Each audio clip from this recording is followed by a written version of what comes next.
Witam Państwa bardzo serdecznie.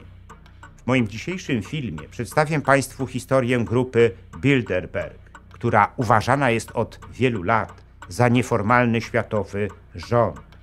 Dowiecie się, czy rzeczywiście to stwierdzenie jest prawdą. To historia pełna niewyjaśnionych tajemnic i dlatego warto ją poznać. A złotymi patronami kanału są pani Ewa Szemraj i pan Andrzej Maciejewski z Alaski, pani Anna Warner z Kalifornii oraz kancelaria prawnicza Macieja Ordona w Chicago.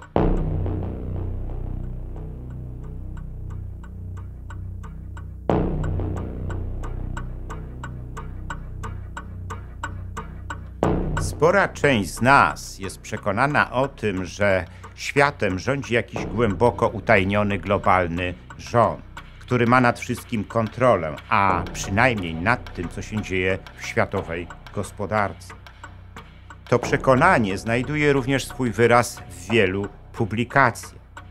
Część z nich zarząd światowy uważa tajemniczą grupę Bilderberg, która ma sprawować globalną kontrolę nad rozwojem światowej gospodarki. Aby opisać kulisy jej powstania, trzeba cofnąć się do pierwszych powojennych lat. Zniszczona II wojną światową Europa musiała wówczas otrząsnąć się z wojennego szoku i zacząć wreszcie budować swoją lepszą przyszłość. Ale nie było to łatwe zadanie, ponieważ została podzielona żelazną kurtyną, która oddzielała Zachód od komunistycznego Związku Sowieckiego. Rzucone w 1946 roku przez byłego brytyjskiego premiera Winstona Churchilla hasło budowy zjednoczonej Europy padło jednak na podatny grunt, chociaż sami Brytyjczycy tego pomysłu wówczas nie popierali. W każdym razie w maju 1948 roku pod przewodnictwem byłego brytyjskiego premiera odbył się Kongres Europejski, w którym wzięli udział przedstawiciele 25 krajów. Jego obserwatorami byli przedstawiciele Stanów Zjednoczonych. Ten kongres bardzo szybko przyniósł swoje owoce. W maju 1949 roku 10 europejskich państw podpisało w Londynie traktat ustanawiający nowy organ nazwany Radą Europy z siedzibą w Strasburgu. W kwietniu 1951 roku Francja i powstała pod egidą zachodnich aliantów Republika Federalna Niemiec proklamowały utworzenie Europejskiej Wspólnoty Węgla i Stali. Kolejnym krokiem do integracji Europy były podpisane w 1957 roku traktaty rzymskie, które powołały do życia Europejską Wspólnotę Gospodarczą. 35 lat później, w 1992 roku w holenderskim Maastricht jej członkowie powołali do życia Unię Europejską. Ale to lata 50. XX wieku były tym właśnie okresem, w którym zbudowane zostały podwaliny do zjednoczenia Europy. I również wtedy narodziła się nieformalna organizacja, którą po jakimś czasie nazwano grupą Bilderberg. Ta nazwa związana była z miejscem spotkania, do jakiego doszło w maju 1954 roku w hotelu Bilderberg w holenderskim Esterberg. Siłą rzeczy jedną z najważniejszych postaci na tym spotkaniu był holenderski książę Bernard, ale w tym spotkaniu wziął również udział Józef Ratzinger, polski polityk emigracyjny, w przeszłości blisko związany z osobą generała Władysława Sikorskiego. I to właśnie on był pomysłodawcą tego spotkania. Łącznie wzięło w nim udział 50 delegatów z Europy Zachodniej i Stanów Zjednoczonych. Po tym spotkaniu powołany został komitet wykonawczy grupy, który wyłonił jej przewodniczącego i sekretarza, którym został wspomniany Józef Ratzinger. Kolejne spotkania grupy Bilderberg miały miejsce w latach 1950 1955-1957 i odbywały się we Francji, Niemczech i Danii. Po jakimś czasie utworzone zostało stałe biuro grupy Bilderberg, które swoją siedzibę usytuowało w holenderskiej Leydzie. Od tamtej pory każdego roku odbywają się konferencje grupy Bilderberg. Zazwyczaj trwają one 3 dni i bierze w nich udział od 120 do 150 osób. 2/3 uczestników tych konferencji to przedstawiciele Europy, a 1/3 to reprezentanci Stanów Zjednoczonych i Kanady. Są wśród nich politycy, biznesmeni, przedstawiciele wielkiej finansjery, a także świata kultury i mediów. Grupa Bilderberg od początku postawiła na prywatność swoich posiedzeń i dlatego starała się unikać za wszelką cenę rozgłosu mediów. Wszystkich uczestników obrad obowiązuje Chatham House Rule, stara brytyjska reguła oznaczająca to, że uczestnicy spotkania mogą dzielić się z opinią publiczną zdawkowymi informacjami z tego spotkania, ale nie mogą wskazywać, od kogo konkretnie one pochodzą.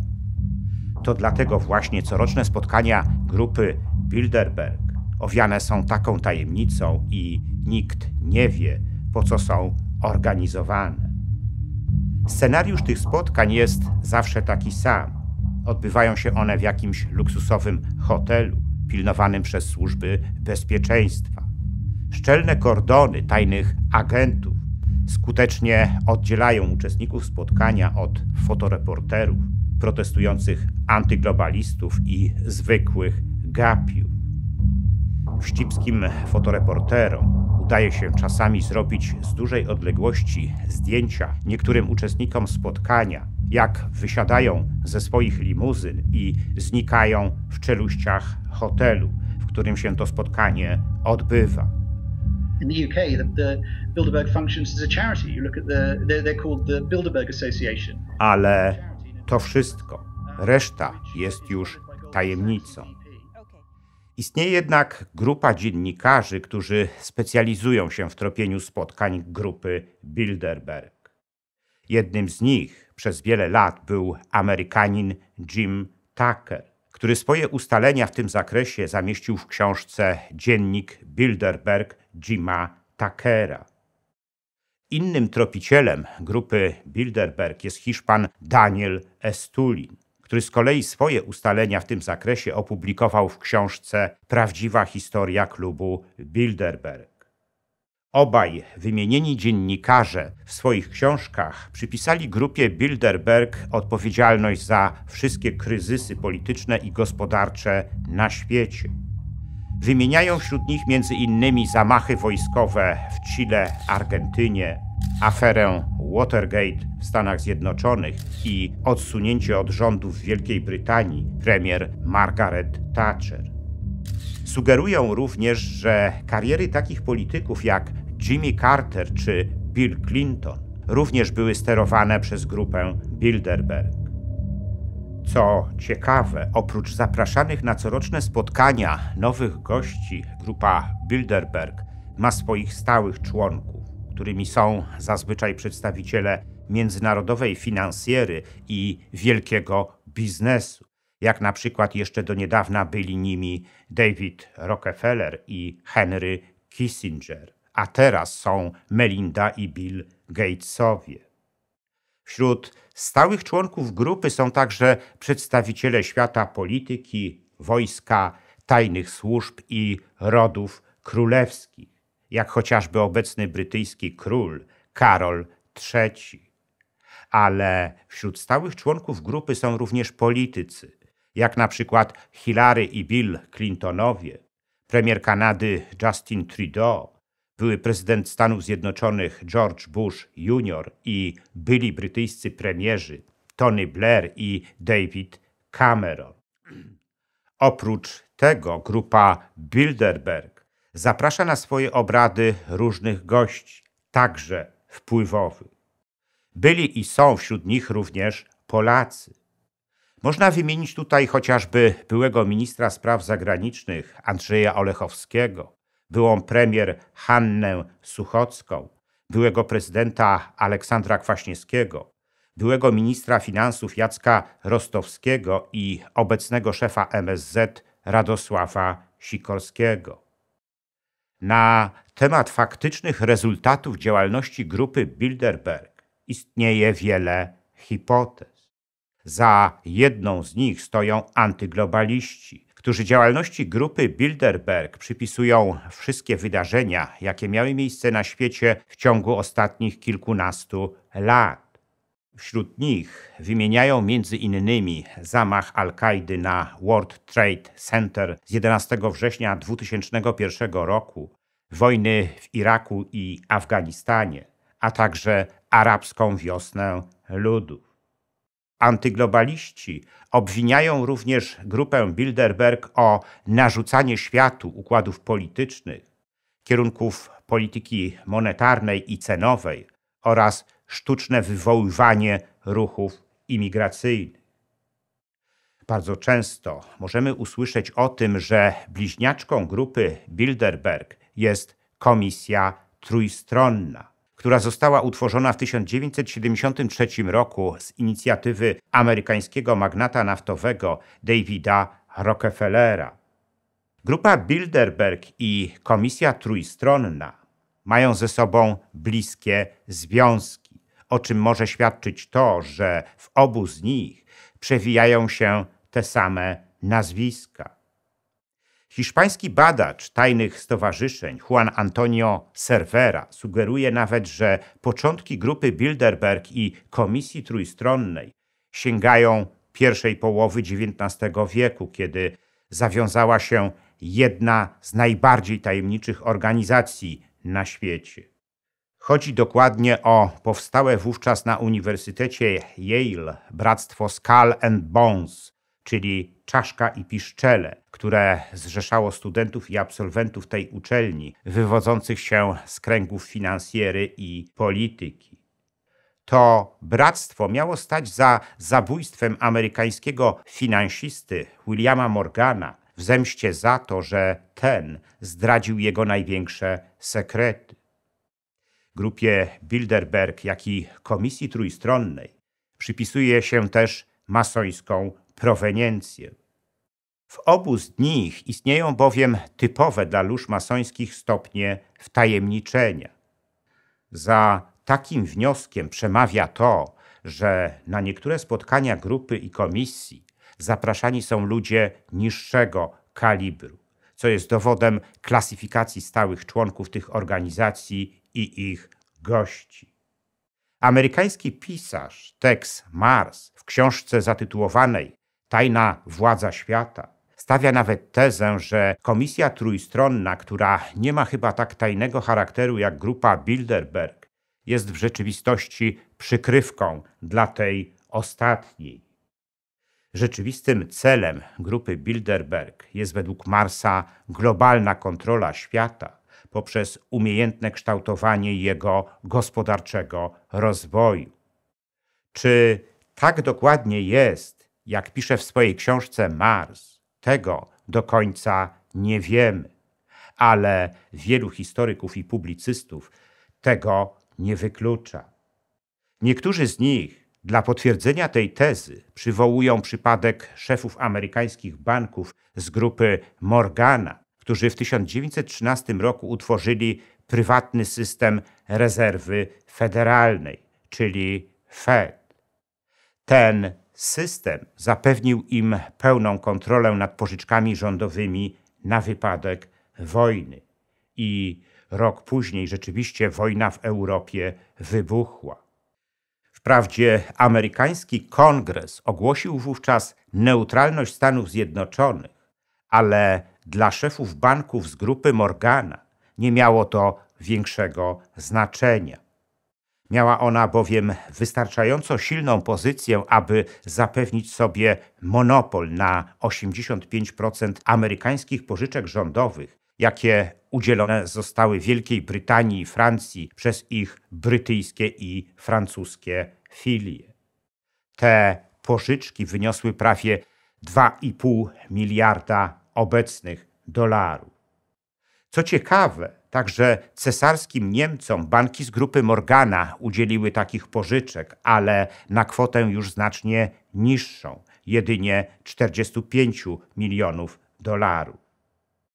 W ten właśnie sposób Europa znalazła się w kieszeni amerykańskich finansistów z grupy Morgana, których nigdy nie było specjalnie widać.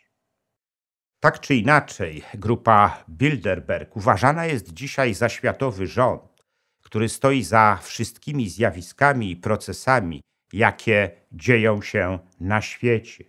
I są ku temu nawet przesłanki.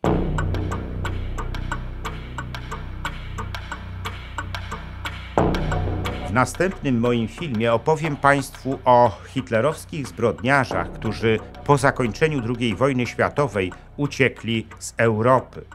Odpowiem na pytanie, dlaczego uciekali do krajów Ameryki Południowej i dlaczego przez tyle lat mogli tam spokojnie żyć.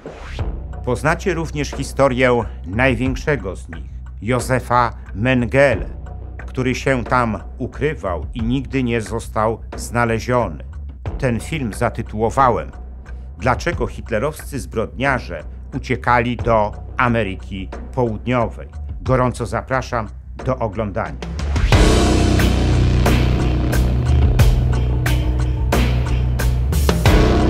Dziękuję za liczne komentarze moich filmów i wpłaty. W sposób szczególny chciałbym podziękować złotym patronom, którymi są pani Ewa Szemraj i pan Andrzej Maciejewski z Alaski, pani Anna Warner z Kalifornii oraz kancelaria prawnicza Macieja Ordona w Chicago, a także srebrnym patronom, wśród których są panowie Dariusz Kwoka, Michał Rychwalski, Dariusz Wietrzykowski, Artur Drogosz, Arkadiusz Strykowski, Wojciech Trojan, Andrzej Brzezina oraz Kongres Polonii Kanadyjskiej z okręgu Toronto i Stowarzyszenie Nasza Polonia z Australii.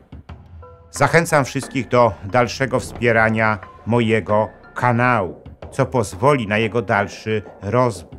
Teraz można to zrobić nie tylko przez Patronite. Szczególnie dla patronów zagranicznych przydatne są możliwości bezpośredniego wsparcia na YouTubie w formie jednorazowej wpłaty, klikając podziękuj, a także cyklicznych wpłat, klikając wesprzyj na dole ekranu. Wpłat można też dokonywać przez PayPal oraz bezpośrednio na moje konto bankowe, którego numer widzicie teraz na ekranie. Więcej informacji na temat wspierania kanału na różne sposoby znajdziecie w opisie pod filmem.